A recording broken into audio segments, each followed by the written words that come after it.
pineapple. Looking very good, very nice. Good morning, pineapple. Looking very good, very nice. Good morning, pineapple. Looking very good, very nice. Good morning, pineapple. Looking very good, very nice.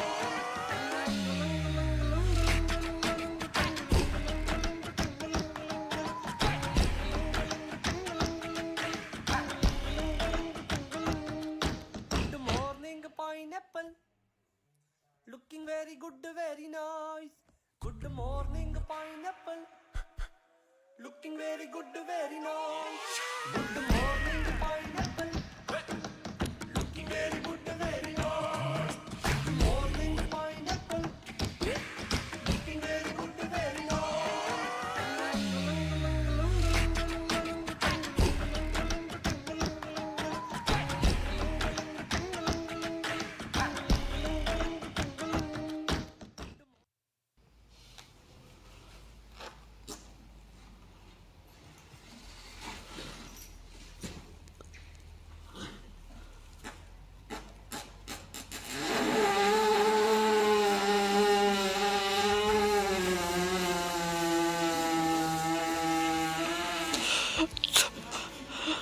Whatever.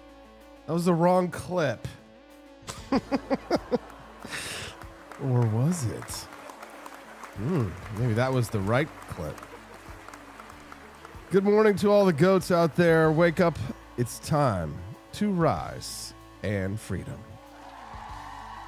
Welcome to the Wake Up America show, guys. We do this show live 5 days a week, Monday through Friday, 7 to 9 a.m. Central. And while I am your host, Austin Peterson, this show just wouldn't be the same show if we didn't have Byron Norris, Drew Van Runkle, Amy J. Easley, Kermode Bear in the chat. It's kind of a community. We call ourselves the For Liberty Network. We fight for individual liberty, and we stand up for the American way. Truth, justice, the American way. You know, we're basically Superman, and Amy's a superwoman. So glad and thankful to have you here. We have a lot to discuss today. AI data centers and the mob fighting to kill them. Capitalism versus socialism. Is my right subject to your opinion? We'll talk about that this morning on the Wake Up America show. Ayn Rand wrote Atlas Shrugged in 1957. And every decade since, the smart people have lined up to explain that she was too dramatic. The bureaucrats in her novels, they were too shameless. The looters, they were too obvious. The villains, this is overly on the nose. But then America spent the next 70 years building an entire ruling class of Wesley Mooshes with LinkedIn profiles, municipal titles, and clipboards. Now, Ayn Rand was mocked for warning that the people who build would eventually be dragged before the people who produce nothing but permission slips. Reminds me a little bit of the Libertarian Party and the fight to abolish it. They hate the Jeremy Kauffmans because he builds. They hate the Austin Petersons. They hate the John Galts because we build. It's time for us to stand up and stop the motor of the world and abolish the Libertarian Party. Mike Ter Maat will talk about that in just a minute. A few minutes. Maybe an hour and a half. Good morning, legalese. But Ayn Rand was mocked for warning that the people who build would eventually be dragged before the people who produce nothing but permission slips. Now, here we are. American technology companies, they're trying to build the data center infrastructure required to beat China in artificial intelligence. And the country's getting jammed up by local boards, national moratorium talks, and concerned citizens who treat every server farm like it crawled out of Drew Van Runkle's swamp and ate their property values. Aron McIntyre, famous Final Fantasy character and conservative over the Blaze, saw my tweet yesterday that America needs Ayn Rand and said, "I regret to inform you that the libertarians are at it again."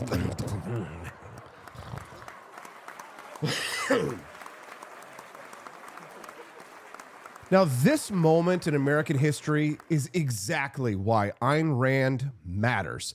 The populist left and the post-liberal right may disagree on which flags, which churches they go to, if any, and pronouns they use, but they both share one bad instinct when it comes to capitalism.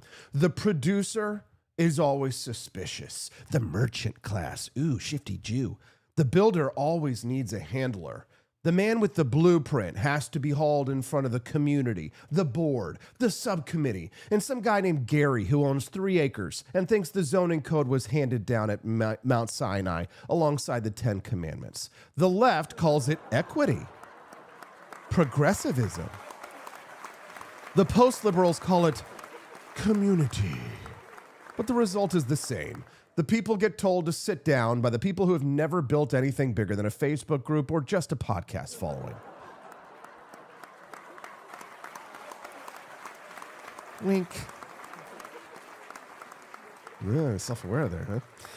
Today we're going to talk about Ayn Rand, capitalism, why America needs her, and why her old warning has come roaring back in the most modern fight in America, the fight over AI infrastructure.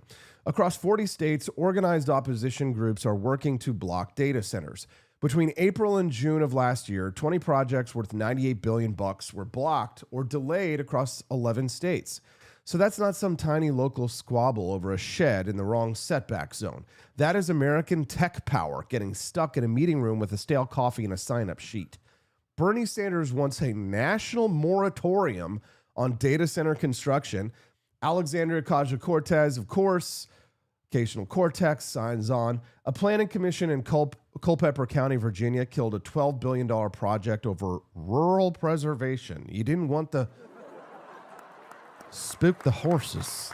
That's why the horses be farting so much. Ayn Rand created Wesley Mooch. Her character is a fictional bureaucrat who could strangle an economy while claiming to protect everyone. 70 years later, he's been franchised. And it's not happening in a vacuum. This fight is happening while China is building. They're not asking for permission. Beijing is executing a national AI strategy while we're holding county meetings about tree lines, shadows, and whether a data center will ruin the spiritual character of a field nobody cared about until somebody offered to develop it. Oh, look at them. Look at them. They're sexualizing my tight, wet, open field. How dare they? They lust for my huge tracts of land. The performance gap between top American and Chinese AI models has collapsed from a massive lead in 2023 to under 3%. And I don't say this to be overly dismissive or anything, but if you're the type of person who says that we shouldn't build AI data centers and you're also not using AI and you're also complaining about the possible job losses and you're doing nothing about it right now to try and support yourself and your families in your future, shame on you. Shame on you. Shame on you. Get up off of your ass and get onto an LLM and start looking out for your job security in the future. If you have people that are dependent upon you, other people who in the future are going to be requiring to eat based off the fruit of your labor, or if you consider yourself a man and you have to provide for your family and you're complaining about AI data centers and you're not willing to get off your ass and get on a keyboard and figure out what this unbelievable this revolution that is happening underneath your fingertips, shame on you. Get off your ass. And give me $150 and I'll teach you how to use the damn thing. You'll come out here next week like half man, half robot. You'll be like a god of tech, almost Drew Van Runkle layer. China doesn't send its strategic future to a county board so Linda can complain about visual impact. China has a directive. The directive builds. America has entrepreneurs, capital engineers, energy, and the best innovators on earth. And then we make them beg for permission from people who think compute capacity is a new brand of Gatorade. We're also going to deal with the water argument because that is where the data center opposition sounds most serious. Water matters. Electricity costs, those matter. Property rights matter. Local communities deserve real answers. Eminent domain, not a libertarian thing, by the way. Local communities deserve answers, but a serious country does not turn every engineering problem into a national veto. The industry is already moving towards air cooling instead of water cooling. closed-loop systems, direct-to-chip cooling, immersion cooling, and next-generation designs that cut water use dramatically. So that is what producers do. They solve problems. They do this in pharmaceuticals and in food additive manufacturing. Guys, people are so conspiratarded that producers of drugs and of food will frequently make changes based on consumer preferences, even though it doesn't make any difference at the end of the day. The thing that they were afraid of, it wasn't a danger in the first place. They just do it because they know people are conspiratarded and they want them to buy their Fruit Loops. Just buy the Fruit Loops if you want the Fruit Loops. I don't buy Fruit Loops, but you should. Maybe we should have a national ban on Fruit Loops. I don't like you blowing up to 300 pounds and clogging up my emergency rooms, right? Committees discover problems. That's their point. Committees are always in search of a problem, right? They're a solution in search of a problem, right? Name the problem, schedule a follow-up hearing about the problem, and suddenly we realize, there's a gigantic problem. We have a big job to do. We need a lot of money and power to be able to stop that project. And then, of course, people act surprised when China finishes their build-out and is dominating us. How could we let this happen? How did this happen to us? If only we could have foreseen the dangers of standing in the way of technological progress. Camellia from AFP is here in Missouri. She's going to walk us through some of the new laws that Governor Kehoe just signed. We're going to look forward to talking to Camellia at 8 o'clock. One of the laws here in Missouri that just got passed, it puts the legal definition of child grooming on the books. That'll be interesting. Another bans hemp-derived THC products. Sorry, Drew. But that one is actually going to start a real fight in this state. That'll be really interesting. Missouri politics, we never really just pass a law or move on. We pass a law, light a small fire, and then everybody starts acting shocked when the curtains start smoking. So Camellia is going to help us sort through what the bills actually do, who's cheering about it, who's freaking out, and which special interests are about to discover Jeff City has more trapdoors than a magic show with Penn and Teller.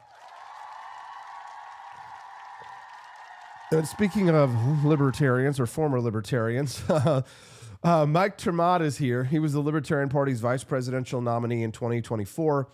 He looked at the party honestly, then walked out the door with almost 50 people behind him and said, I'm out. Got the nomination. Headed for the exits after. So he's about to tell us about an unprecedented national campaign he says has never been attempted in the history of this republic. So we're going to have a direct conversation with Mike Ter Maat, former LP VP, about whether the Libertarian Party deserves to survive. The LP had 50 years to become a vehicle for liberty-minded Americans, but too often it looked like a hateful Facebook comment section with ballot access and Robert's Rules of Order. Maybe it can be saved. Maybe the fire exit is the platform now. Mike Ter Maat is going to make his case. He'll be here with us today at 8:30 a.m. Central on the Wake Up America show. We're going to press him on it. Ayn Rand, capitalism, data centers, China water panic, Missouri law, hemp fights, child grooming statutes, and the LP having another family meeting with the energy of a hostage video. This is the Wake Up America show. Let's go. Are we ready? GLAMOROUS. We're flying first class. Up in the ground, but going first class. It's like who are actual builders at get things done, and every year we're making it harder in America for actual builders to get things done. You know, we're in this like weird Ayn Rand Atlas Shrugged scenario. That's the name of the thing. It is. Where it's, you know, there's yet another regulation, yet another rule, and there's sort of that phrase in Atlas Shrugged. Oh, you'll manage. Oh, you'll manage. Oh, you'll manage. It's like eventually you're like, can't get anything done. That's damn right. Can't get anything done in this country. Yesterday, Ron McIntyre of The Blaze saw my tweet that said, America needs Ayn Rand. And he posted, I regret to inform you that the libertarians are at it again. It's a good line. It's a clean hit, right? Got me. Wow. Of course, it's the wrong target. And the reason that it misses matters more than the joke. McIntyre comes from the post-liberal conservative world where classical liberalism gets blamed for the cultural rot. You know, you and me. Libertarians, we get treated like ferrets with a constitutional law degree. And the answer, of course, from the Final Fantasy character wing of the Republican Party, it always seems to be more government power in the hands of better people. Now, that's an intellectually serious position. It also has a funny way of ending up in the same cul-de-sac as Bernie Sanders and Pocahontas, but with better church attendance and more Latin phrases. The populist left and the post-liberal right share one basic instinct. The producer is suspect. The builder needs a handler. The man with a plan has to be dragged before the community, the committee, the board, the subcommittee, and then some guy named Gary who owns 3 acres and thinks he is Madison County's Cicero. One side calls it solidarity. The other side calls it tradition. The target is the same, the man holding the blueprints. Ayn Rand spent her adult life warning about that coalition. America needs her right now because that coalition is back. And this time it has seized local government meetings in 40 states. Ayn Rand fled the Soviet Union in 1926. She had seen where that argument goes when production becomes a moral crime and every builder has to explain himself to people who produce nothing but rules. She spent the rest of her life telling Americans that collectivism does not always arrive in jackboots. Sometimes it arrives as a concerned citizen with a color-coded map, a stack of printed emails, and the right to speak for 3 minutes at a zoning hearing. That is the anti-capitalism uniting the populist left and the post-liberal right. It sounds reasonable. It borrows real grievances. It flatters the people who want control and think that they deserve it. And then when it gets enough power, the breadlines arrive before their slogans run out. Then a moral revolution can resolve it. A moral revolution to sanction and complete the political achievement of the American Revolution. We must fight for capitalism, not as a practical issue, not as an economic issue, but with the most righteous pride as a moral issue. That is what capitalism deserves, and nothing less will save it. Amen. Atlas Shrugged, Ayn Rand's novel, was published in 1957, and the left has spent nearly 70 years calling it cartoonish. They've said that the villains are far too obvious. It's terrible fiction. The bureaucrats that she writes in this are too shameless. Nobody really talks like that, right? Rand may have been too generous, however. The central villain of her novel is Wesley Mooch. He starts as a mediocre lobbyist and then climbs into power through the most reliable elevator in Washington. Complete uselessness wrapped in public concern. Now, he doesn't need to be brilliant. He doesn't need courage. He could call himself Ron McIntyre. All he needs is the one permanent skill, the skill every permanent bureaucrat or right-wing podcaster perfects by middle age. He can destroy anything while sounding like he is protecting everybody. Every regulation serves the community. It's for the greater good. Every permit delay protects something sacred. A new power grab arrives wearing a safety vest and holding a clipboard with a very serious face. His masterpiece in the novel, Atlas Shrugged, is Directive 10289, a freeze on economic life designed to stop change until the right people approve it. Wesley Mooch's sales pitch is stability. His product is paralysis. Now look around.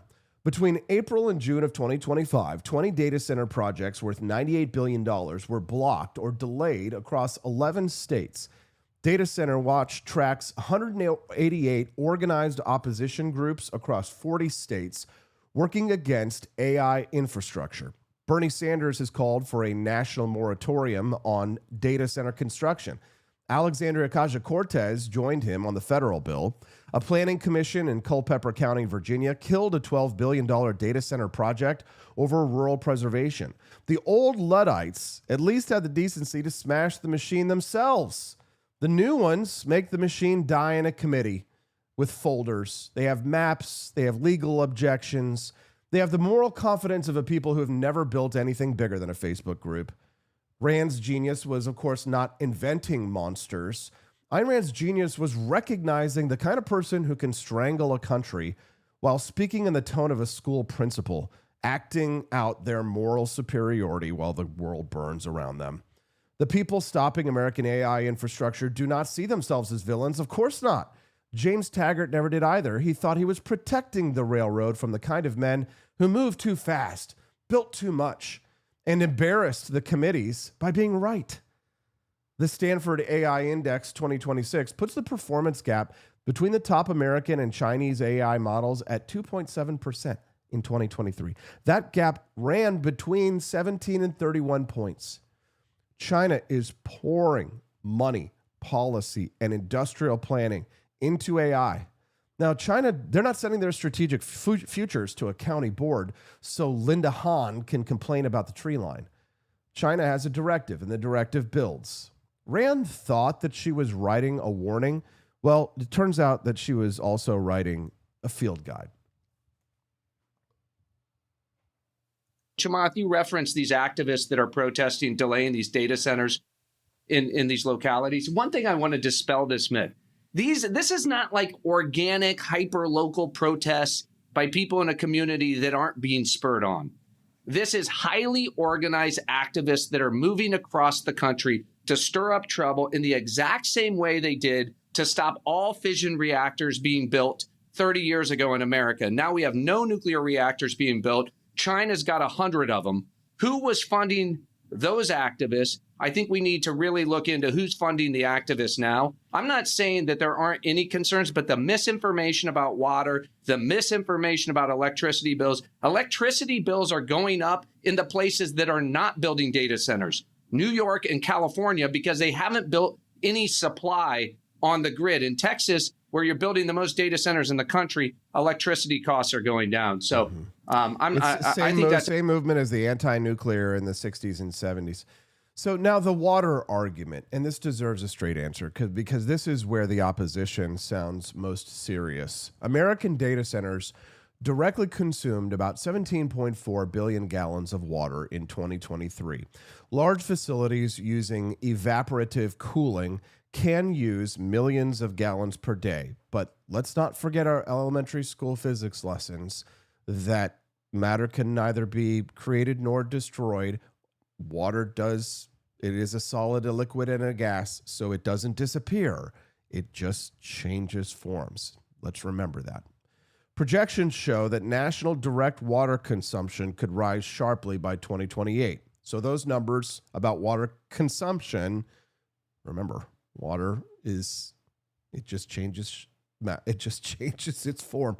It matters, okay? We're going to change it from a liquid to a gas. Communities have every right to ask what a giant facility will do to their water supplies and their rates and their infrastructure. Adults can handle that conversation without turning every server rack into the great Satan of municipal plumbing. It's like the Israel issue. You're like, oh, there are legitimate criticisms of Israel from a right-wing position. Well, sure there are, but it immediately devolves into gas the Jews. Oh, okay. Well, now it feels like you're being dishonest about your intentions. It seems like you're not talking about legitimate criticisms. Water. Right, the context of this matters. Irrigated agriculture consumes about 3/4 of Arizona's available water supply. U.S. golf courses, of course, use somewhere around 1.5 to 2 billion gallons of water per day, depending on the data year. Why doesn't the 18th hole get treated like a threat to the Republic? Why don't people fight golf courses like they fight a data center? Meanwhile, a Google data center in Pflugerville, Texas, used about 10,000 gallons an entire year because it uses air cooling. So this is what engineers do when you let them work. They can solve problems. Immersion cooling can cut water use by around 90% in some designs. Closed loop and direct-to-chip systems can eliminate evaporative cooling water for the core cooling process. Microsoft has moved toward next-generation data center designs that use zero water for cooling, saving more than 125 million liters per data center per year. That's the metric system. Microsoft in Quincy, Washington, they also built a water reuse system that treats cooling water and then they send it back into use instead of leaning on hard, local, potable groundwater. So the industry is responding because water costs money, permits cost time. Engineers respond to cost signals faster than government committees respond to their own agendas. This is the Ayn Rand story all over again. The question isn't who will let me, it's who will stop me. In Atlas Shrugged, Reardon Metal was a superior alloy that the old order tried to block with a safety talk, using safety questions as a permanent veto while the country was rotted. And that was the scam. Data center water concerns work the same way. Ask the hard questions, demand real numbers, require responsible water sourcing. Then let the producers build. John Galt's most modest request in Ayn Rand's novel was leave the builders alone long enough to build. The people who are blocking tens of billions of dollars in American infrastructure cannot keep saying that they want America to win the AI race while they strangle the facilities that make winning possible. Aaron McIntyre, I'm sure he's a smart guy, and libertarians have given their critics plenty of ammunition over the years. Fair enough. But in this moment, with China building and America petitioning, Ayn Rand was right. John Galt has a new address. He's the guy whose permit got denied in Culpeper County, Virginia.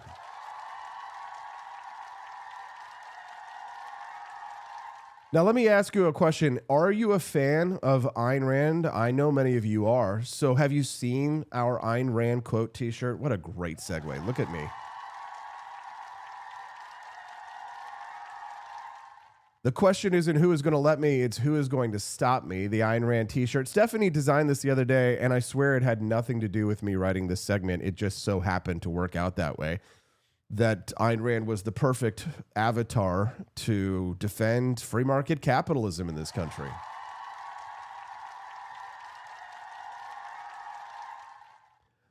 Check out the For Liberty shop. If we raise $100 during the live show this morning, speaking of capitalism, then you'll unlock today's bonus content. Head to forlibertyshop.com.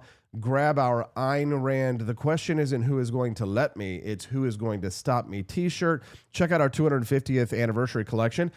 Again, every dollar that you donate during this live show or purchase that you make at forlibertyshop.com goes to unlock the bonus content that you get to watch mini documentaries instead of our commercials when we go to our guests. We'll have Camellia Peterson at 8 a.m. Central, 30 minutes from now.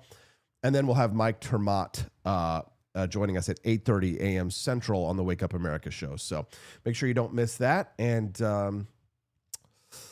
yeah, click the like button if you haven't already.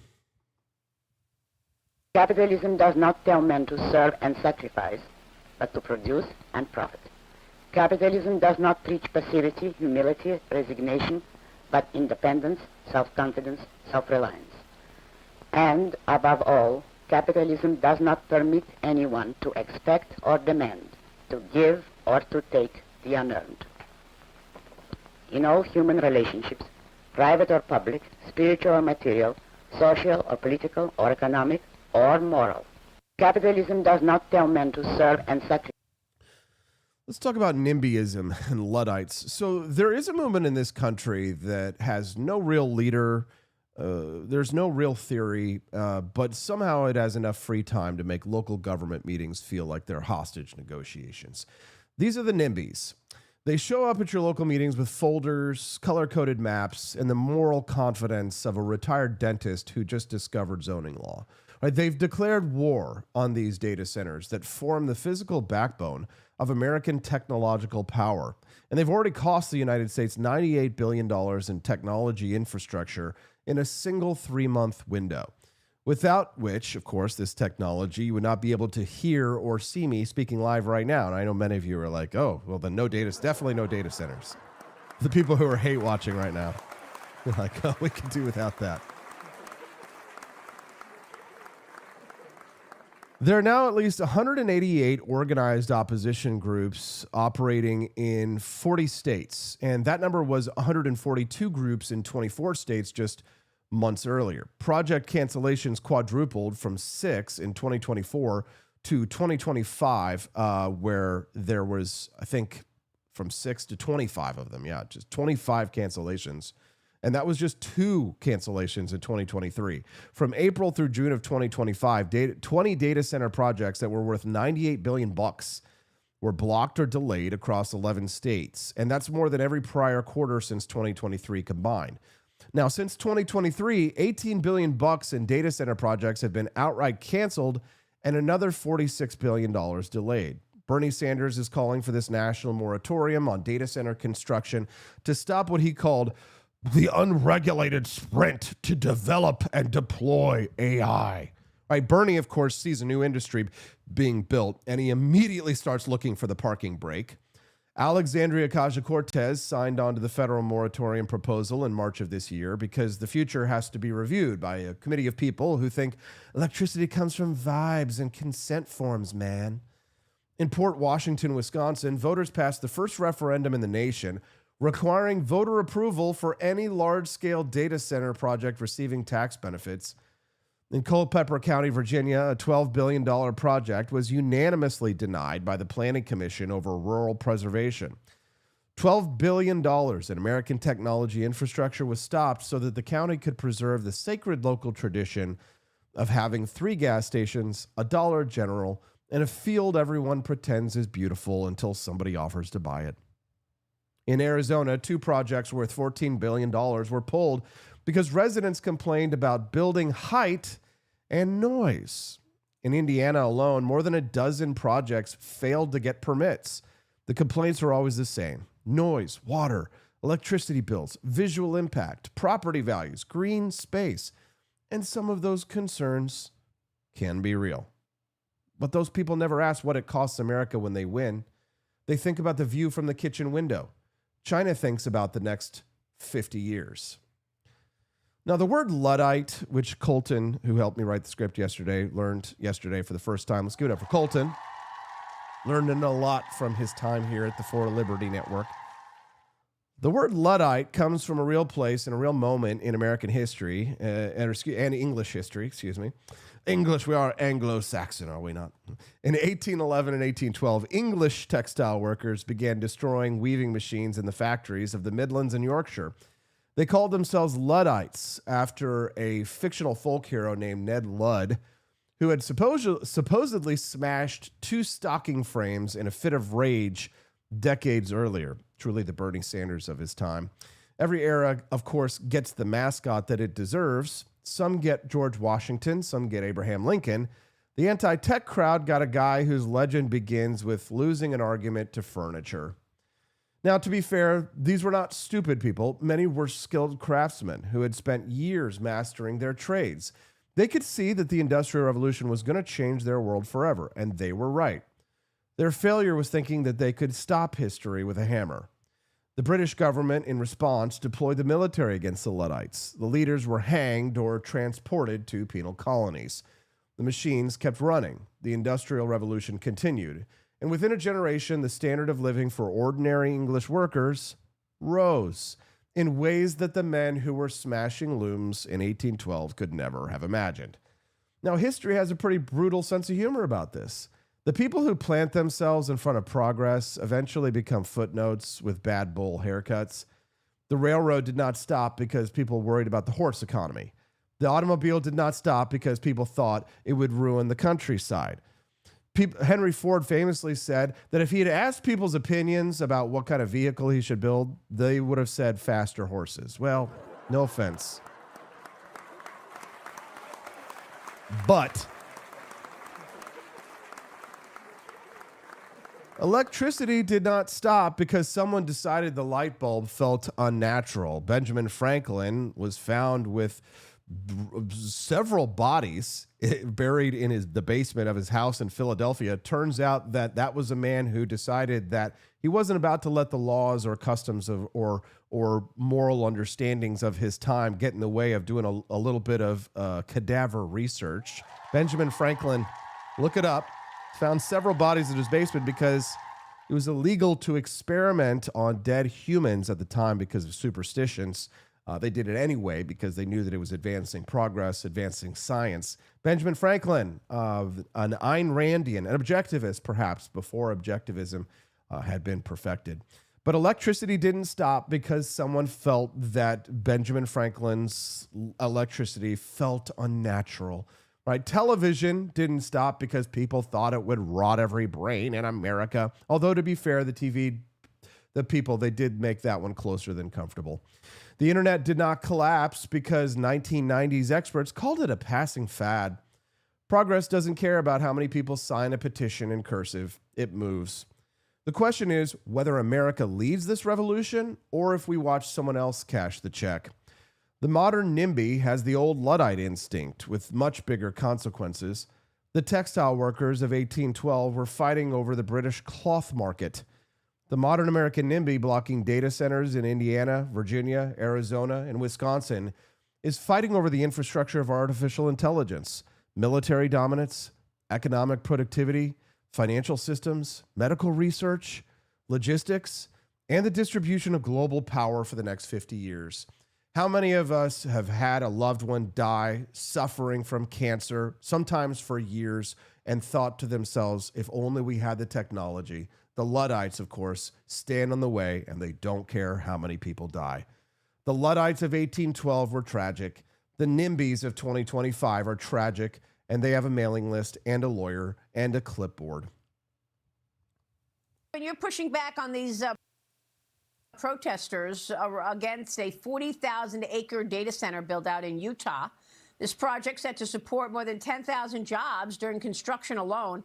Critics say it's going to disrupt the environment and raise electricity costs. This is the main argument from Bernie Sanders. And you're saying that the data center build-out is key for America's not just economy, but national security. Tell us about it. Yeah, because at the end of the day, who would want us to stop building our electrical grid? Who would want to stop us from having compute capacity to develop AI? Which adversary would want that? There's only one. It's China. And so they can't use TikTok anymore to put out all the, whatever misinformation they were doing there. So what I think is happening, and I've got some interesting data for you. This is from last night at 5 o'clock. So when we had the announcement, a unanimous vote by the commissioners in Box Elder County on the project there, I think I'm one of the only data center developers that has his own data scientists working for him, because I manage a massive social media platform supporting all my entrepreneurs. We noticed an immediate spike in misinformation on two platforms, Instagram and X, formerly Twitter. So we dug in. I got my guys to go a deep dig into the IP addresses, and here's what we found out. This is fascinating. Party for Socialism and Liberation, run by somebody called Nivel Singham, pounding our social media with misinformation about Utah. For example, we're not using any electricity off the grid, Bernie. We're developing our own power, and then we're going to sell it back to the grid to support the people of Utah and the whole U.S. Another one, People's Dispatch, Zoe Alexander. Who are you, Zoe? And why are you spinning out all of this falsehood? But wait, we found two cells inside of Utah. Alliance for a Better Utah. Taylor Kanosh maybe, and Josh Cantor. Who are you guys, and why are you spewing all this misinformation out? You say for a better Utah? Why wouldn't you want national defense in Utah? Why wouldn't you want compute power? Lastly, Elevate Strategies, also a cell operating inside of Utah. Gabby Finlayson. Gabby, what are you doing? And who's paying you? So what I'm doing right now is, after getting this data, I'm calling out Taylor, Josh, and Gabby, operating in Utah. I want a forensic audit of who's funding their platforms. Who is it? Are they working with the Party for Socialism and Liberation and the People's Dispatch? Because the content looks almost identical. And so why is this happening across America? Why every time we announce national defense in terms of giving us compute power, do we get pounded by all of these IP addresses? Yeah, that's what I want to know. Yeah, and yesterday, the mayor of Arcadia, California, pleaded guilty to working on behalf of the Chinese government. This is happening. This is happening in our country right now, and we need to wake up to what's going on. So while the NIMBYs and the Luddites are circulating petitions about server noise, the rest of the world is moving. On January 20th of 2025, the same day that Donald Trump was inaugurated, a Chinese company called DeepSeek released an artificial intelligence model called R1. Mark Andreessen, he's a great follow over on X. He's one of the most prominent venture capitalists in Silicon Valley. He called it AI's Sputnik moment. He was right.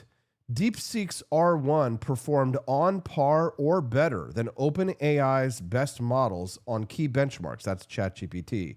And it did it at a fraction of their cost. So the market reaction was immediate. NVIDIA, the people who make your microchips, lost nearly $600 billion in market value in a single day. That is the largest single-day market cap loss in American financial history.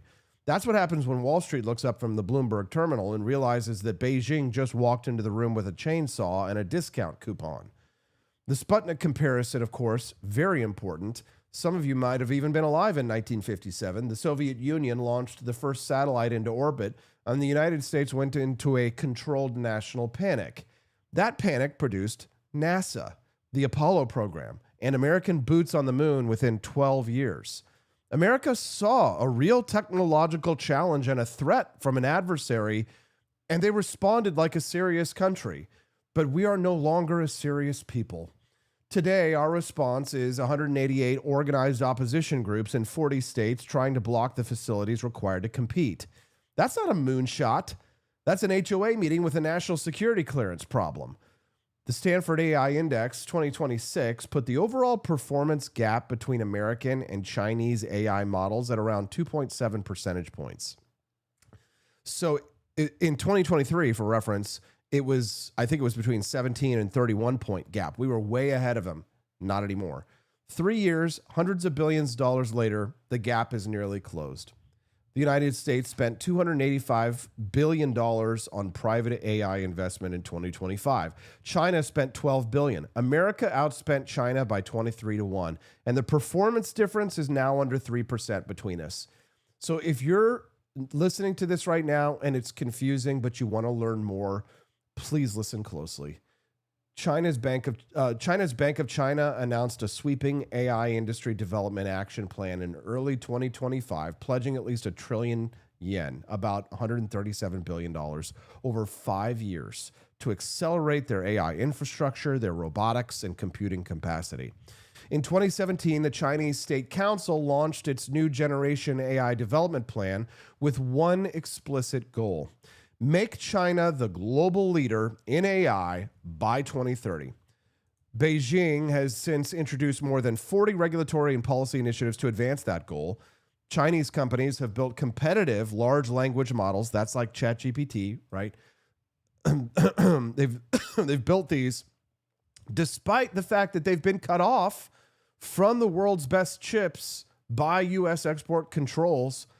Alibaba's Quen model family, which we use to make our mini documentaries every single day, though that Quen model has been downloaded 942 million times as of March 2026, more than double the combined downloads of the next 8 competitors. It's become the default open source AI foundation for developers across Asia, China, and Latin America. I would much rather produce my AI documentaries here in the United States, thank you. But don't force me to go overseas. China doesn't need to beat America's best models in every headline benchmark if they want to win this AI race. If the Chinese models become the cheap, useful default across the developing world, and they currently are right now, then Beijing gains technological influence over most of humanity for decades, and they don't have to fire a shot at us. So this is the part that the petition crowd never seems to reach before they start complaining about things like shadows or visual impact. Right? AI training and inference, they require enormous amounts of power. The modern hyperscale data centers, they can require as much as a gigawatt of electricity. 1.21 gigawatts. Gigawatt or gigawatt? So that is the output of an entire substantial power plant for a single facility. Now, China has had the world's largest electricity generation capacity since 2010. Chinese AI companies, they operate with some of the cheapest electricity on the planet, backed by massive state-directed investment in energy infrastructure across Inner Mongolia and the industrial north. America, now our 4 biggest AI companies, which is Alphabet, Amazon, Meta, Microsoft, right now, they're planning to spend a combined $650 billion on AI capital expenditures just last year alone. Right? That investment pipeline is going to keep us in the game, but every dollar needs somewhere to be spent. It needs data centers, right? That $650 has got to get spent somewhere, right? They need permits.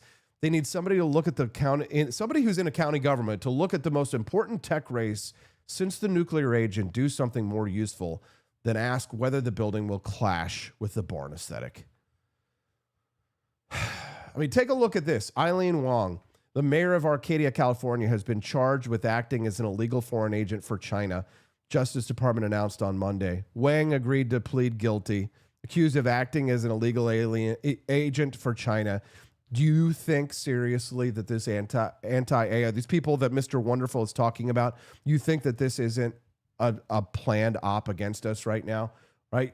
America can't win the AI race against China while local activists block the facilities that make this impossible, right? That make winning possible. For the Chinese government's my argument. And if they're not, because I want them to be able to defend their name, Taylor, Josh, and Gabby, come out wherever you are. Let's audit your books and let's show the people of Utah you actually care about them. Yeah. You know, this is Better Utah, Alliance for a Better Utah. There's nothing in there that's helping Utah. They're just spreading falsehoods. And so I'm calling them out, and I want them to clear their names. And thank goodness I've got forensic auditors, Maria. I'm ready to go for work for them. And they should thank me for this promotion I'm giving them right now. If they have nothing to hide, they'll open their books. I don't think Kevin, so, though. I think somebody's paying them. Yeah, we've done stories on Neville Singham, and it's a U.S.-born tech entrepreneur, but he turned to be a political activist and has ties to the Communist Party of China. So what you're suggesting here is that the CCP is trying to bust up plans for data center build-outs in the U.S. because if Neville Roy Singham is behind some of those people, the critics argue that he's basically aligned with the CCP. So Neville, Zoe, Taylor, Josh, Gabby, come out wherever you are, and let's shine the light of transparency on what you're doing, because they're also going after the leadership in Utah itself. These two cells. I mean, it's the CPP at work here. There's no question about it. It's a CCP there, Mr. Wonderful. By the way, did anybody notice he wasn't wearing shoes in that?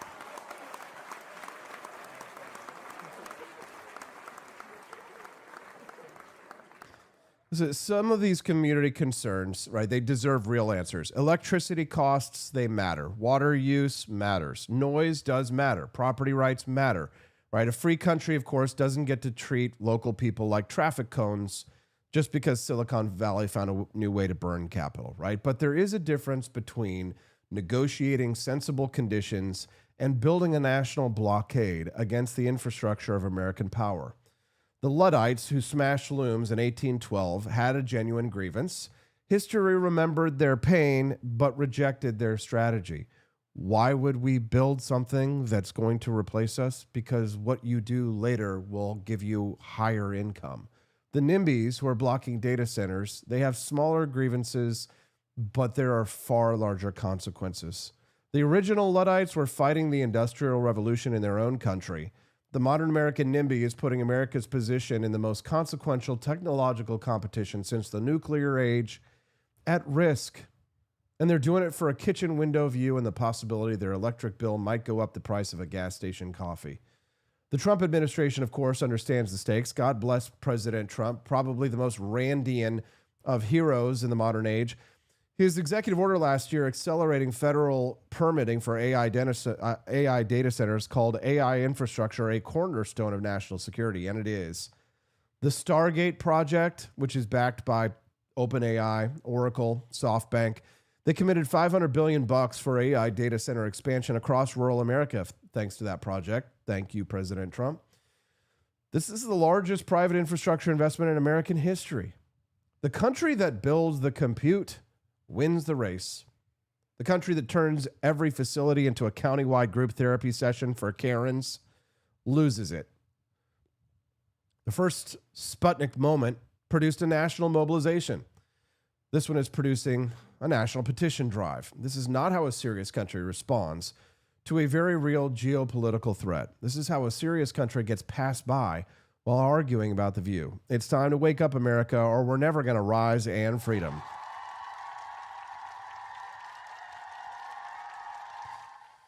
Remember what they did to nuclear power? Well, if you look at America and you've decided that it is a dying state, I will stand here and plant my flag and die fighting for my country, the ones my ancestors built. But I understand why my buddy Todd wanted to beat feet to Panama and why John McAfee and may have escaped from that Catalan prison and made it back to Belize. I like to visualize John surrounded by prostitutes, as he was often wont to do. Oh, John. And picture John living out the remainder of his days in Belize, happy as an expat. Most people have a plan for their phone dying before they have a plan for their country getting weird.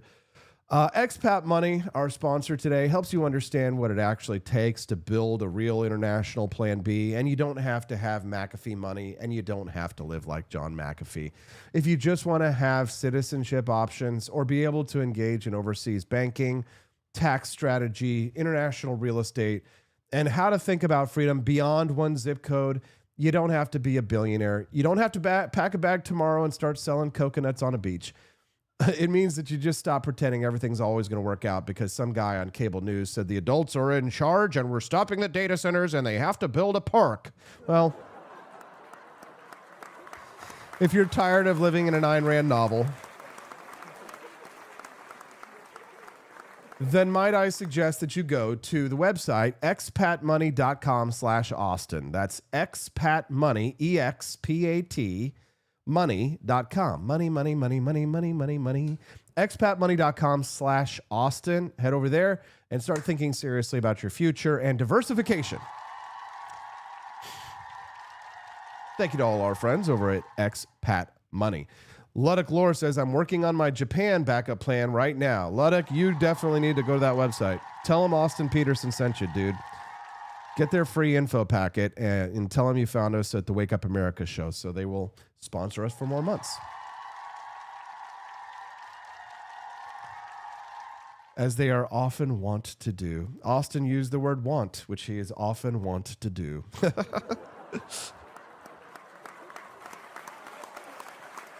Weasel News. When you go to forlibertyshop.com, you're going to find the best merch in the business. When you shop at forlibertyshop.com during the live show, engage in that little free market capitalism. These t-shirts brought to you by a data center. The question isn't who is going to let me, it's who is going to stop me. If you go to forlibertyshop.com during the live show and you make a purchase, then every dollar adds up during the live stream to help us to unlock the bonus content. If Ayn Rand isn't your thing and you just love America, God bless America. I love America too. Check out the American 250th anniversary collection because the 4th of July is just around the corner, guys, and you want to get your orders in so that you can be the coolest person at the barbecue this year when you're wearing our 250th anniversary collection. Like the Declaration of Independence Best Breakup Letter Ever t-shirt. We've got those in kid sizes as well. The American flag glass cutting board. Beautiful patriotic kitchen decor that you won't find anywhere else. When you go to forlibertyshop.com, you're going to find all of these beautiful items that are great gifts. If you're on the 4th of July barbecue grill, the Colonial Soldier costume apron so you can look like George friggin' Washington. Only available at forlibertyshop.com because we came up with that as a completely original idea. So head to forlibertyshop.com, make a purchase during the live show, and every dollar that you spend goes to help it buy. Now, here's the thing. We've raised $10 towards the $100 goal. It's not much, but sometimes we ramp it up towards the end. I get that. We're going to go ahead and go to a commercial break. But if somebody goes and spends $100, say, on coffee and t-shirts and things like that, then I always like to flip from the commercials over to the bonus content for you. So I'll offer you that same deal. If Byron Norris or Quest Fanning or Andy Opperman or Luddick Lore or someone heads over to the grift shop and does a little grifting. We'll be right back. We're going to talk to Camellia Peterson about the legal definition of grooming. Yeah. Don't go away. It's the Wake Up America show, and that's on the 4 Liberty Network. George Washington spent 8 years making sure nobody knew where he was. Troop movements, secret dispatches. The man was a ghost.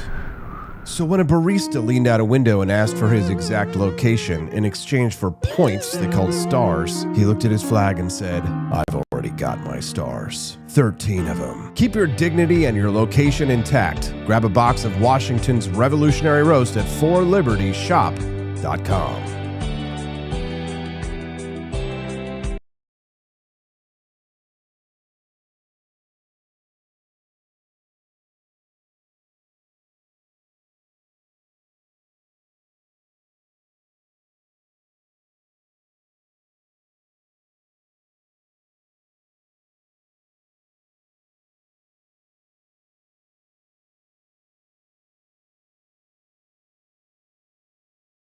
"'Tis the year of our Lord, 1801. President Trump Jefferson casts his gaze o'er the sovereign Potomac and beholds a most wretched spectacle upon the waters. From the cursed shores of Tripoli and the welfare coffers of distant Minnesota comes the brazen Captain Ilhan Omar, commanding her fleet of Barbary pirates. She demands her ransom, billions in reparations. Yet one instrument of fortitude suffices, a steaming chalice of Jeffersonian Java, bold and unapologetic from For Liberty Shop. No more tribute to rogues, he thunders, and dispatches the Navy and Marines to smash Omar's fleet asunder. Trump Jefferson stands triumphant as Omar's plunder meets the end it deserved back in Minnesota. Jeffersonian Java, the coffee that gives true Americans the courage to refuse tribute and rebuke fraud. Procure yours at forlibertyshop.com and make America caffeinated again." In a city where businesses never sleep, the technology still crashes.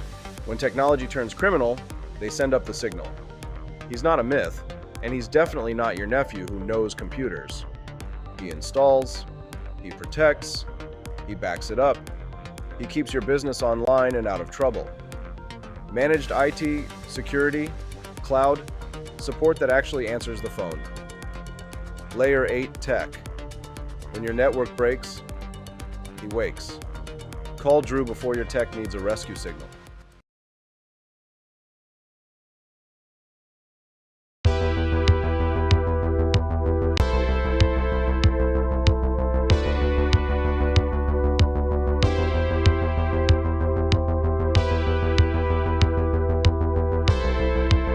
Are you tired of the strange radioactive effects of leftist culture? Do you ever wonder what happened to good old-fashioned American values? Well, fear no more, because there's a new force fighting back against the cultural rot of today. Introducing Culturama, a right-of-center talk show that's taking back the future today. Hosted by none other than blonde bombshell herself, Daniela Pensack. She's not just talking, she's taking culture back. With sharp takes, brilliant guests, and a few surprises along the way. Tune in to the live video podcast twice a week, because the future doesn't have to be weird. It can be Culturama. If there wasn't going to be somebody who was a fiery champion of liberty, somebody who would get out there and who would be aggressive, and if they wouldn't do it with more fire or passion than I had, then I would go and I would fight this battle for us.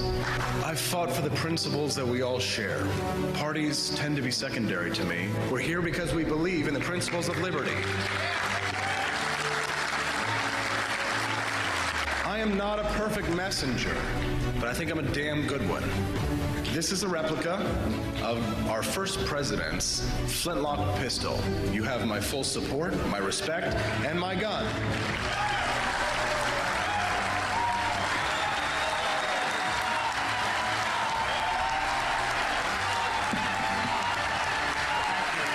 I think that the heart of my philosophy is much more libertarianism than well, that's the fashionable word these days, I guess. A conservative is no longer just that. He's a libertarian and always has been.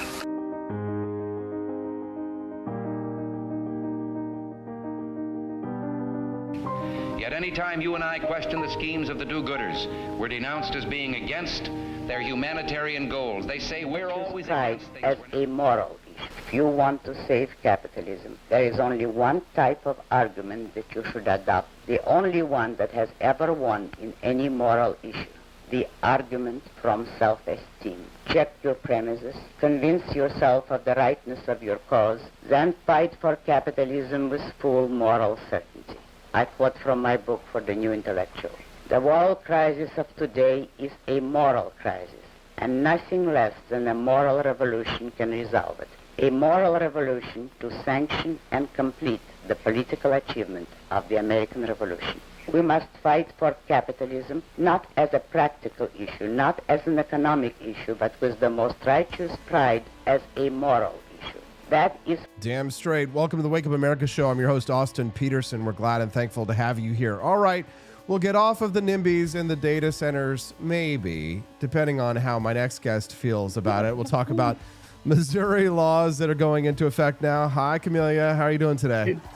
Good morning. Ayn Rand is my spirit animal. I need to get that shirt. And she's right. This is a question. This is a moral question. 100%. Yeah, I had to talk about her today because Aron McIntyre over at The Blaze had reposted me yesterday saying the libertarians are at it again because I suggested that America needs Ayn Rand. But America does need Ayn Rand, doesn't it? For sure. I mean, we have turned our economic system into a system of feelings and emotions rather than the practical and the pragmatic and allowing growth and innovation. And it's really frustrating because I just will tell you on a day-to-day basis, even here at the state level, let alone the federal level, even at the state level, like people are like screeching and putting on the brakes and they don't want to do things like get rid of income tax, which is also one of the most immoral taxes you can have. It just is like, it's frustrating. Yeah, I could go on and on. I can imagine it is. I know it is. I know it is, especially because you came up through the grassroots and you've made it to like some of the commanding heights in Missouri political activism. And so you can you've seen it from both sides. And now you now that you understand how the machine works, you're like that prisoner in Plato's cave who escaped. Yeah. And now you're trying to like tell people, guys, I'm trying to tell the other people, look, guys, look, it's hard to say, it's hard to be just better, isn't it, Camellia? Isn't that really what Ayn Rand said, that we need to just accept our greatness? But, oh, well, you know. Camellia, you're AFP's Missouri Legislative Director. Let's talk about some laws here in Missouri. Mike Kehoe signed a bunch of bills. Let's start with the one that's going to get the most attention. So Missouri is adding a legal definition of child grooming to state law under what they call Evie and Sophie's law. Prosecutors have been working without this definition on the books so far. So what do you think? Does this change anything for law enforcement, victims trying to get justice? Grooming needs to be defined by state law, would you say? I mean, I think that there is a question of whether or not, what they have to work with. There's always a fine line to walk here, right? Because the more you put these things out there, the more you also allow for false accusations and things like that. So I think you do have to be careful with how you go about this. However, I did notice in this also that they set some definite parameters as to the legal ramifications and convictions as far as like how much time you serve, if a felony, those sort of things. And I do think that we probably have needed to strengthen some of those laws on the books. I just think that we always have to be cautious in how we define things, right? So that's the tricky part here is, what do they consider that? And, what is the level of, proof or evidence that's required for that? Missouri is also changing divorce law so that a pregnancy no longer automatically stalls proceedings. So what was the old law in Missouri, and what's this about? Well, the old law was that I believe it was that you couldn't get divorced while you were pregnant. And this came about, this has been a couple of years, at least in the making, but this came about from a legislator who had been in a really bad marriage. It was an abusive marriage, and she was pregnant at the time, and he left her, and it was a mess. And then while she was pregnant, before the divorce was finalized, he committed suicide, and that left her with everything in his name that she was then responsible for because the divorce had not been finalized during the pregnancy. Man, that is... So there's some... Yeah, it's like there were some good reasons behind it. It takes like the really bad stuff sometimes to be the impetus to get something done. But the idea that you can't grant a divorce, just because you're pregnant, that's kind of crazy. So it's a good thing to fix. I kind of can see why. Oh, well, I know. Here we go again, right? Let me guess. Can't you you don't like see no the other fault side? divorce Can you either. understand why? I mean, like why that law was that way in the first place? I mean, I don't know. I think that comes out of the idea where, women or men were, the authority in the household. Women couldn't own property, had no say, The good right? old days. The good old days. So I don't know. I think, when it comes to trade-offs, this is probably a good trade-off. There are going to be ways that people can abuse things either way, but this is a good thing. Yeah, Camellia, this is just completely random, but Stephanie and I were talking about it yesterday. We were talking about selective service, the right to vote, having to do some kind of mandated national service, because she was asking me what I had disagreed with Vivek Ramaswamy over, and we were talking about how I said that when he proposed the idea of a mandated national service. Oh. Yeah. That I immediately I responded, my libertarian instinct was no, blah, blah, blah. But then I thought about it and I realized that I'm already mandated to sign up for selective service. And you as a woman are not. I know. And so you're voting. And so you kind of have extra rights. So would you rather be put on the draft list, do some sort of service, or lose your right to vote, Camellia? Because I don't think you can have your cake and eat it too, really. You have it now, but I think we should take your cake away from you. So there's a few different things here, right? I mean, number one, should we have the draft at all? Okay, so there's a separate question. But also, I am in agreement and of the opinion that if women are going to serve in the military, they should also be subject to the draft. And so I just, I think there's two pieces there. I think first, we shouldn't have a draft. But second, if we're going to, let's apply the standards equally. Would you rather serve in the military and be under the draft, or would you rather give up your right to vote, Camellia? I mean, in terms of trade-offs, I would probably take the service. Oh, you really want to vote? Okay, well then that's the thing, is that you want to earn it. Yeah, I mean, there's a lot of things that we have to do to have a seat at the table, right? I don't necessarily think we should have to do that one, but I agree. I'm with you. All right, so let's get back to Missouri laws here that matter, and we'll actually, be up for discussions. The new education and school policy laws include expanded extracurricular access for homeschool students, which is interesting. Did you see this? So, what do you think about that? Yeah. Well, I mean, I think that, when we talk about how we've expanded things for homeschool and, education choice in general, this is one of the pieces. And in the past, homeschool students haven't always been able to access going to utilize the public schools for, maybe sports or other things like that. The debate has always been do you have to use the system for everything, or can you use it for something, right? I mean, they're paying for the taxes, and if they want their education in terms of their worldview and the type of education they're getting to be at home because they want to control that more, but they want to be able to allow them to participate in sports or things like that. Should we do that?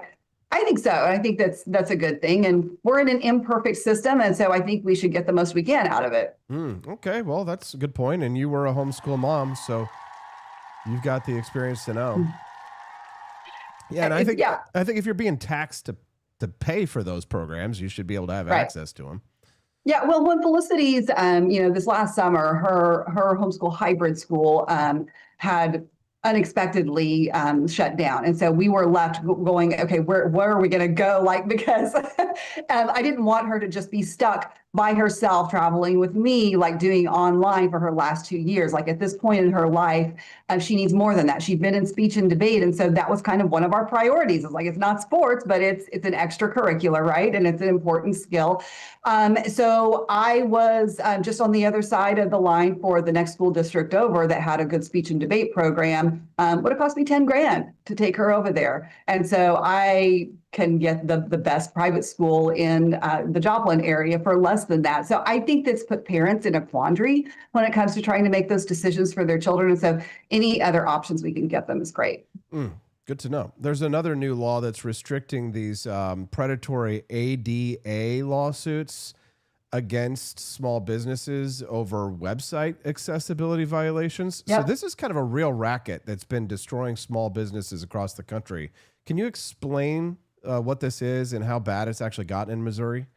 Sure. It's a great tort reform bill. Sometimes it feels like we don't do tort reform anymore, but this was a good one. And so, yeah, basically what it is you would have an attorney that would partner with somebody who would go in and they would go to all of these websites and use them and say that it wasn't, up to par with the ADA standards. And so they would file all of these lawsuits, and they would file so many of them. And when you're talking about a small business, they can't spend that kind of money to defend themselves on this. So it was absolutely a setup every time and intentional. And so it's a really good thing that they put a stop to that. And this was something that was just like across the board, non-controversial. And there was, I don't know how many of the same exact bill were filed, but I will say, when you talk about lobbyists, a lobbyist did a very good job on this one because they were so proactive in making sure that this was done to protect businesses that they got a lot of legislators to file the same thing, and everybody was on board, and it made sure it got it done.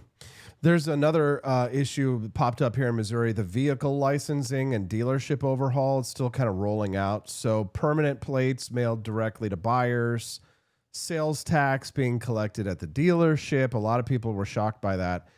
Temporary tags pretty much going away. So it sounds like a bureaucratic cleanup, but Missourians have been dealing with the chaotic temporary tag system for years. Are we actually going to get this right now, or what should people know?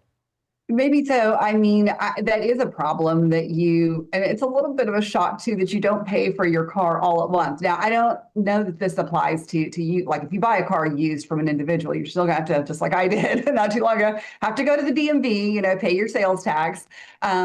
But yes, there were so many dealers, used car dealers too, that were selling vehicles, and then the temp tags, especially in I think the St. Louis area, it became a game to see what's the oldest temp tag you can find out there. And there were some really bad ones. So people just were not getting plates or paying your taxes. And we could talk about whether or not we should have to do that. But there are some other things coming up too. I'm looking at this week's, our final week of session. We have legislation that has moved that would make it so that we don't have to get vehicle inspections for the vast majority of vehicles anymore. God, that'd be so nice. I know, right? It is such a pain. And when I bought this used car here a month or so ago, when I went to get it licensed, I talked to the mechanic who was doing the inspection for me, and I was like, so do you make anything on this? Is this net neutral? Is it net negative? What is it? He was like, they lose money on it. They don't want to have to do these things. Yeah, if it were me, I would just charge $150 per, so that nobody would want to bring it to my house. I wouldn't mess with it. They legally can, but yeah. yeah. Sometimes you don't want to sell things, right? So, all right. So the November law is the one that's going to get the most heat. Missouri is banning intoxicating, they say, hemp-derived products. So THC seltzers, Delta products, anything sold over the counter in gas stations and convenience stores. So Libertarians are going to push back on this one pretty hard. Why is this the right or the wrong call? I mean, I don't know. Our marijuana laws are such a mess. Mm-hmm. This is what happens when you let a monopoly organize an effort to put something on the ballot, and the people vote on it because they're desperate for legalization, and the legislature doesn't do its job, so they have no control of it now because we have umpteen pages in the Constitution over it. So then this is what comes out of that. Then you're wrestling with all of the details and how do you deal with that, because it's not a statutory issue. So they have to, I think the Attorney General has been going after a lot of these things as far as, what qualifies as, marijuana in terms of strength, whether it's, as far as the hemp products, right? Delta 8 and whatever. So I don't know, I think that there will be pushback for sure. There are a lot of people that are on the side of things that are really upset with the governor for signing it in. I think that the biggest problem with this is that it was not applied. The standard is not equal. There were carve-outs for certain hemp products. And if we're going to do this, it is unfair to punish some and not others. What I don't understand is that people are buying these Delta 8 products and seltzers or whatever at these convenience stores. Do they know that marijuana is legal in this state? There's a dispensary down the street. I mean, I wouldn't buy drugs at a gas station and use them, just FYI. But I mean, why would anybody use this? I don't know. I guess Steph and I were saying the same thing when we were at Lutz's barbecue the other day on Missouri Boulevard, and they have these. It's in a convenience store, like gas station, and they got these guys, and they're just sitting there pumping quarters into these machines, those little slot machine things. And I'm just like, why are they doing that? Did they know that there's a casino an hour and a half away in Boonville where they could really actually maybe win something? Maybe sometimes. I think they've outlawed those now too. Or no, here's they haven't outlawed them, but the Attorney General has shut them all down supposedly. Apparently not. But I think that's a real question of when we are talking about every time we get into vices, right? And whether you're going to legalize them or you're going to penalize them, and then you have everybody protecting their thing. That's just like those slot machines, those in the convenience stores. The casinos, are you kidding? They are doing everything they can to kill making those legal because they're in a legal gray area right now. So everybody's protecting their piece. Camellia, data centers, issue in Missouri, non-issue in Missouri. Your thoughts? Huge issue in Missouri. There will be elections that are run on data centers. It's already happening. Meetings all over the place. People are upset. And I was listening to you talking about it earlier, and it absolutely, now I'm not going to say it's entirely, there are definitely, local people who are upset about it, but this is being fomented by actors, and people show up to these meetings that are not from that area. So that absolutely is true.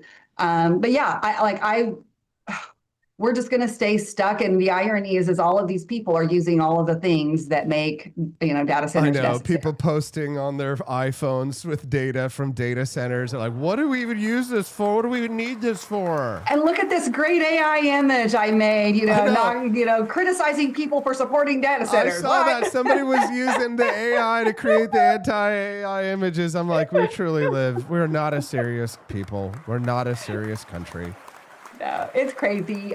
We met with Department of Natural Resources in Missouri here a couple of weeks ago, and to talk with them about the energy issue and this data center thing. And they were like, it's been the Wild West out there. And that's a little bit of part of the problem is that it's kind of come on all of a sudden, so to speak, so fast that municipalities don't know what they're doing. Mm-hmm. And so there's not a lot of transparency. So they need to get guidelines in place. There need to be reasonable things and make sure that there's transparency. But why would you take, a dilapidated part of town that has an old building in it that they want to use for this? And, why would you not want to let somebody come and make that better and make it profitable? And the same thing, you're absolutely right when you talk about private property rights.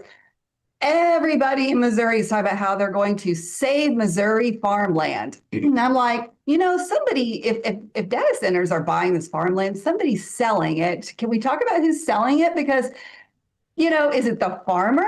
Maybe he doesn't want to farm that land anymore. So why are you trying to tell him what he can do with his land? So it's like you buy this land thinking you're going to be able to use it as an investment that one day you might be able to sell it until people come in and say, we live in a society, and you get people like Aaron McIntyre at the Blaze using a data center to tell you about why you must stop Ayn Rand. So it's really hard. It's really hard to take people seriously, Severance? Man. No, what have is you watched it? Severance? Okay, so Severance. I don't know if anybody in your audience watched Severance. It's an Apple TV show, but anyway, Severance is basically about this company that takes and they basically, sever parts of your brain or whatever, so that you can live this separate life when you go in this building. It switches. You living two different lives, right? Okay, It's a fascinating and very weird. It's a good show, but anyway. The name of the company is Lumen. And so this is a very technological thing. And in this show, there are people who are pushing back against that. And there's Well, there is I don't even know if I should say this publicly, it's going to create drama. There is a data center proposed in the Marshfield area, and the name of the company that's coming in is Lumen. And I'm just like, it's like TV come to real life. They're going to build a place where people can go in and live like completely separate lives because it's going to separate their brain. Great. And people would buy it. They would eat that up. They'd be like, that's real. Oh, God. Camellia, what grade would you give Mike Kehoe for governor of Missouri?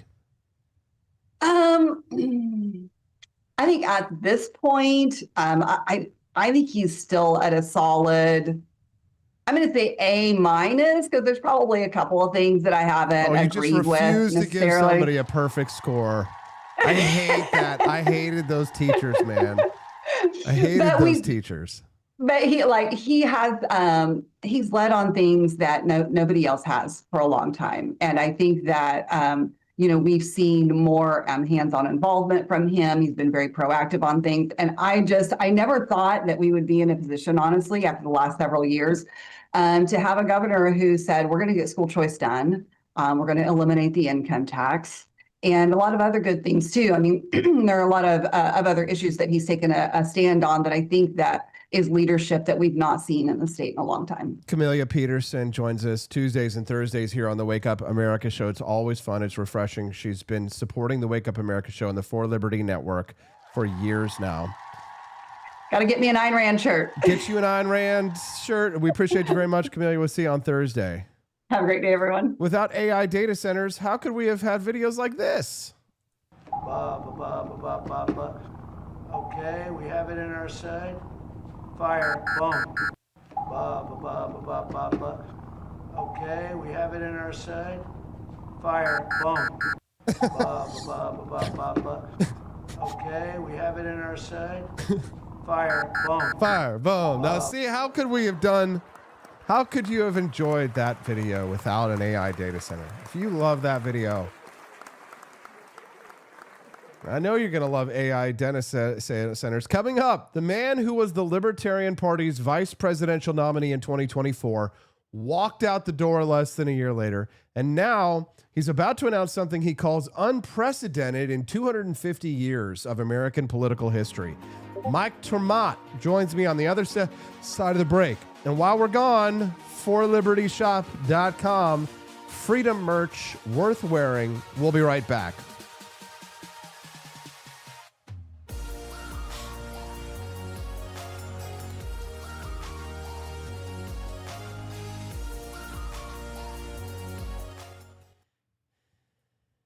Tis the year of our Lord, 1801. President Trump Jefferson casts his gaze o'er the sovereign Potomac and beholds a most wretched spectacle upon the waters. From the cursed shores of Tripoli and the welfare coffers of distant Minnesota comes the brazen Captain Ilhan Omar, commanding her fleet of Barbary pirates. She demands her ransom, billions in reparations. Yet one instrument of fortitude suffices, a steaming chalice of Jeffersonian Java, bold and unapologetic from For Liberty Shop. No more tribute to rogues, he thunders, and dispatches the Navy and Marines to smash Omar's fleet asunder. Trump Jefferson stands triumphant as Omar's plunder meets the end it deserved back in Minnesota. Jeffersonian Java, the coffee that gives true Americans the courage to refuse tribute and rebuke fraud. Procure yours at forlibertyshop.com and make America caffeinated again. George Washington spent 8 years making sure nobody knew where he was. Troop movements, secret dispatches. The man was a ghost. So when a barista leaned out a window and asked for his exact location in exchange for points they called stars, he looked at his flag and said, "I've already got my stars. 13 of them." Keep your dignity and your location intact. Grab a box of Washington's Revolutionary Roast at forlibertyshop.com.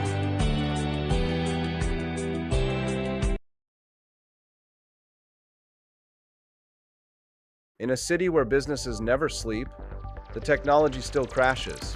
When technology turns criminal, they send up the signal. He's not a myth, and he's definitely not your nephew who knows computers. He installs, he protects, he backs it up, he keeps your business online and out of trouble. Managed IT, security, cloud, support that actually answers the phone. Layer 8 tech. When your network breaks, he wakes. Call Drew before your tech needs a rescue signal.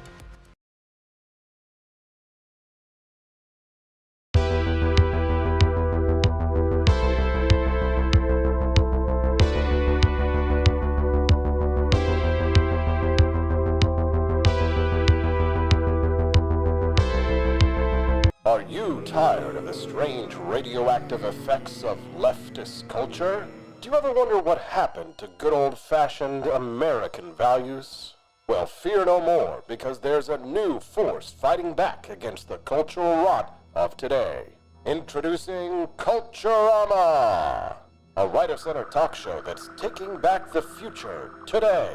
Hosted by none other than blonde bombshell herself, Daniela Pensack. She's not just talking, she's taking culture back.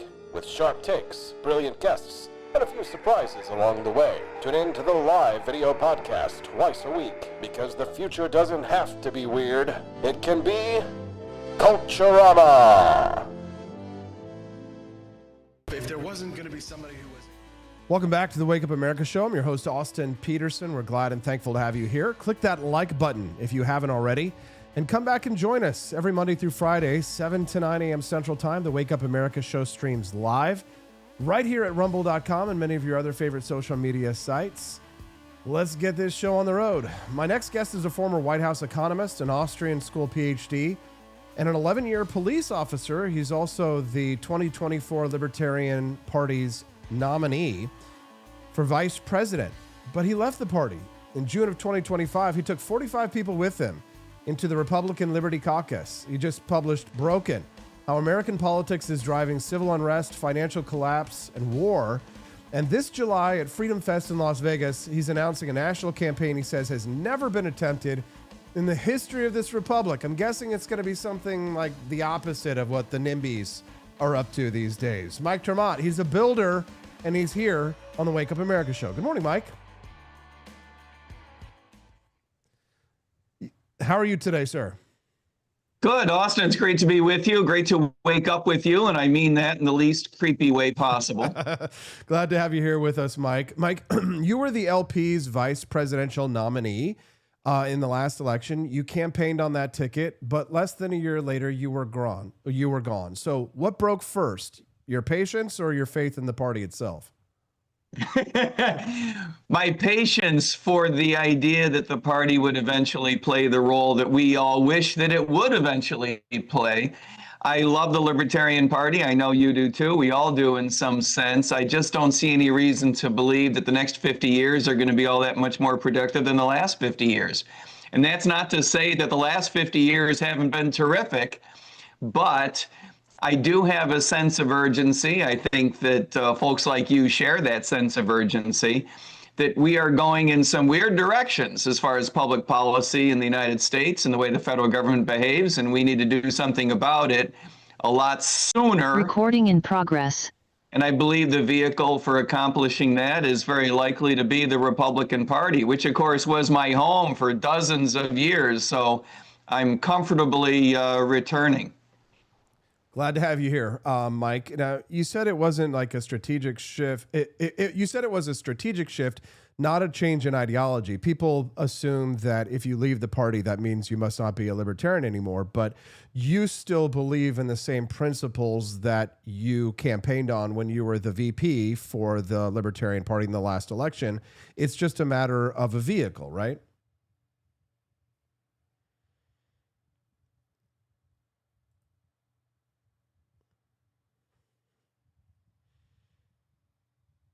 Technology. See, this is why we need data centers, because if we could build data centers.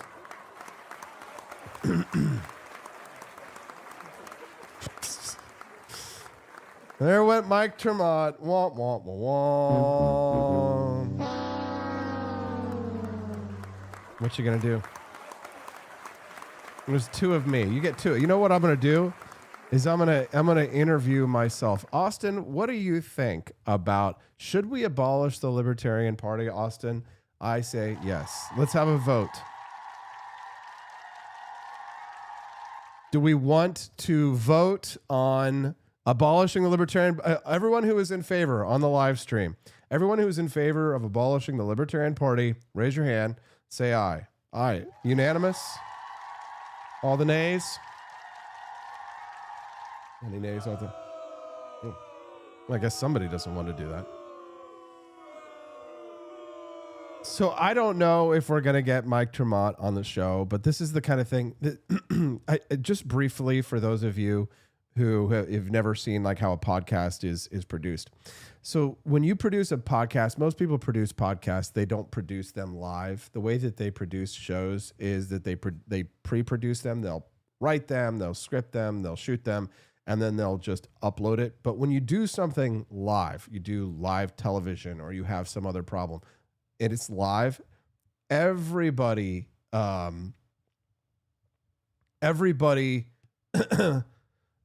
excuse me.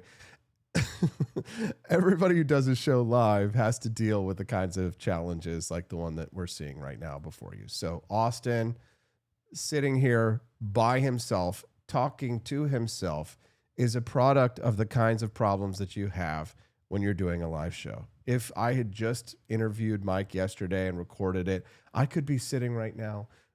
I could be like this. I could be sitting. This could be me right now in my studio going like this. Number 3, not working. Wow. Everything decided to break at the same time, didn't it? See, this is why when you don't let us build data centers, folks, these are the kinds of technical problems that you can expect. Well, let's see. Does the soundboard still work? Barely. There it is. Okay.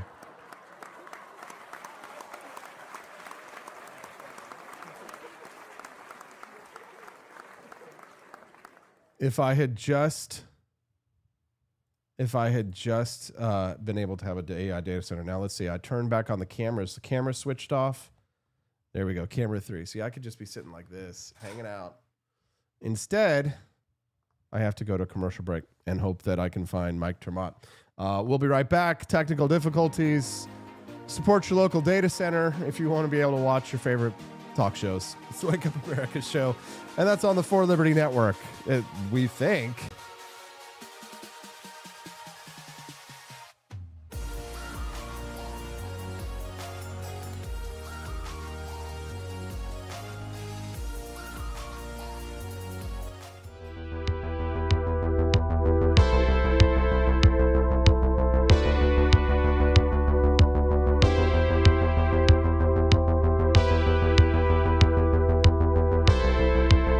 Are you tired of the strange radioactive effects of leftist culture? Do you ever wonder what happened to good old-fashioned American values? Well, fear no more, because there's a new force fighting back against the cultural rot of today. Introducing Culturama, a right-of-center talk show that's taking back the future today. Hosted by none other than blonde bombshell herself, Daniela Pensack. She's not just talking, she's taking culture back. With sharp takes, brilliant guests, and a few surprises along the way. Tune in to the live video podcast twice a week, because the future doesn't have to be weird. It can be Culturama. If there wasn't going to be somebody who was a fiery champion of liberty, somebody who would get out there and who would be aggressive, and if they wouldn't do it with more fire or passion than I had, then I would go and I would fight this battle for us. I've fought for the principles that we all share. Parties tend to be secondary to me. We're here because we believe in the principles of liberty. I am not a perfect messenger, but I think I'm a damn good one. This is a replica of our first president's flintlock pistol. You have my full support, my respect, and my gun.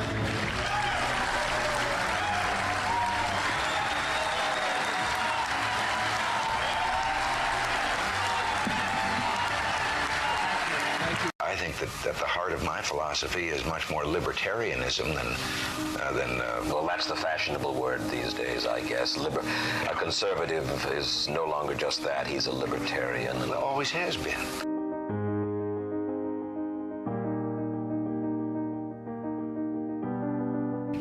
Yet any any time you and I question the schemes of the do-gooders, we're denounced as being against their humanitarian goals. They say we're always against things, we're never for anything.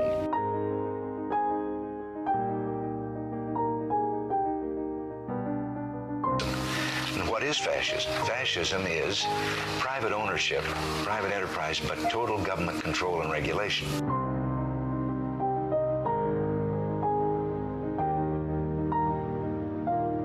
Well, the trouble with our liberal friends is not that they're ignorant. It's just that they know so much that isn't so.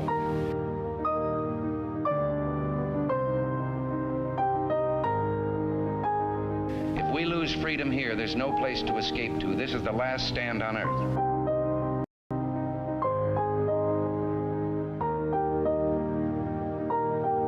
This is the issue of this election. Whether we believe in our capacity for self-government or whether we abandon the American Revolution and confess that a little intellectual elite in a far distant capital can plan our lives for us better than we can plan them ourselves.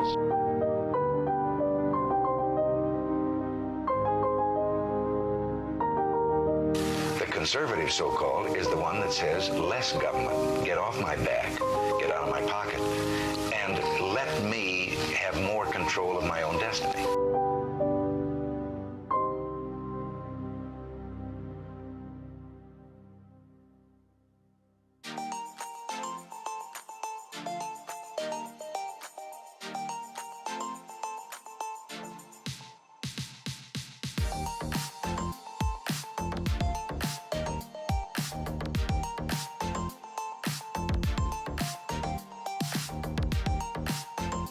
The left in America tells us not to have kids to save the planet, but in Cuba, they stopped having kids because the state destroyed the earth. Collectivism doesn't create justice. It creates shortages, corruption, and power for the few. I've not just seen it, I've lived it. My family escaped it. Now the same failed ideas are being sold to a new generation. I'm here to expose the lie and defend liberty.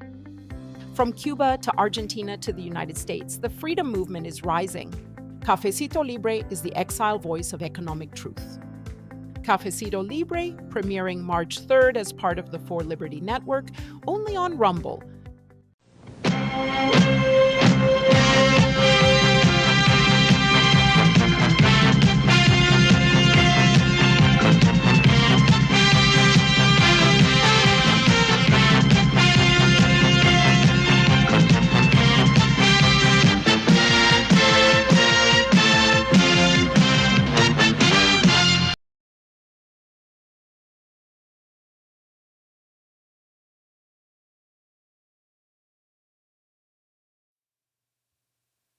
But I also think it's a very real thing that we should take seriously and we need to grapple with, and we need to offer it an honest response, a response that's rooted in actually solving these problems. Otherwise, people will turn to fascism, to mini Trump, which is who I think Spencer Pratt really represents. Fascism, but I also think... Jesus. All right. Well, unfortunately, guys, we're going to have to leave it there today. Technical issues. Should have let us build a data center. I don't know what happened. Mike Ter Maat. We'll try and get him back on next week. We'll just wrap it up a little bit early today. Thank you guys for all your support. We appreciate all you do, and thanks for hanging out with us this morning. If you haven't already, please click the like button and come back and join us again tomorrow if the internet decides to allow us to talk to people. This is the Wake Up America Show. I'm Austin Peterson, and this is on the For Liberty Network.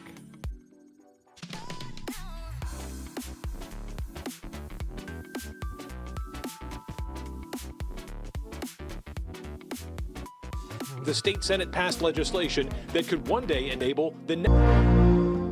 America has become a kind of pathetic country.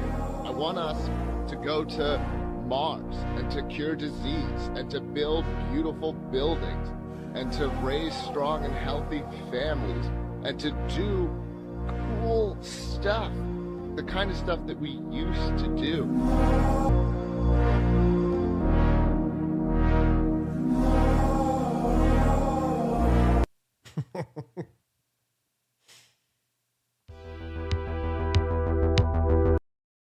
'Tis the year of our Lord, 1801. President Trump Jefferson casts his gaze o'er the sovereign Potomac and beholds a most wretched spectacle upon the waters. From the cursed shores of Tripoli and the welfare coffers of distant Minnesota comes the brazen Captain Ilhan Omar, commanding her fleet of Barbary pirates. She demands her ransom, billions in reparations. Yet one instrument of fortitude suffices, a steaming chalice of Jeffersonian Java, bold and unapologetic from 4 Liberty Shop. No more tribute to rogues, he thunders, and dispatches the Navy and Marines to smash Omar's fleet asunder. Trump Jefferson stands triumphant as Omar's plunder meets the end it deserved back in Minnesota. Jeffersonian Java, the coffee that gives true Americans the courage to refuse tribute and rebuke fraud. Procure yours at 4libertyshop.com and make America caffeinated again. In a city where businesses never sleep, the technology still crashes. When technology turns criminal, they send up the signal. He's not a myth, and he's definitely not your nephew who knows computers. He installs, he protects, he backs it up, he keeps your business online and out of trouble. Managed IT, security, cloud, support that actually answers the phone. Layer 8 tech. When your network breaks, he wakes. Call Drew before your tech needs a rescue signal. Here at Alligator Alcatraz, the fence keeps them in. But slip up, and you're on my plate.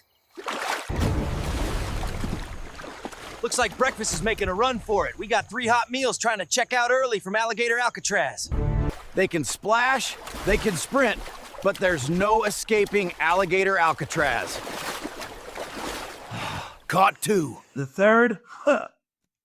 The swamp's got its own way of catching runaways. Mama was wrong. Gators don't need toothbrushes.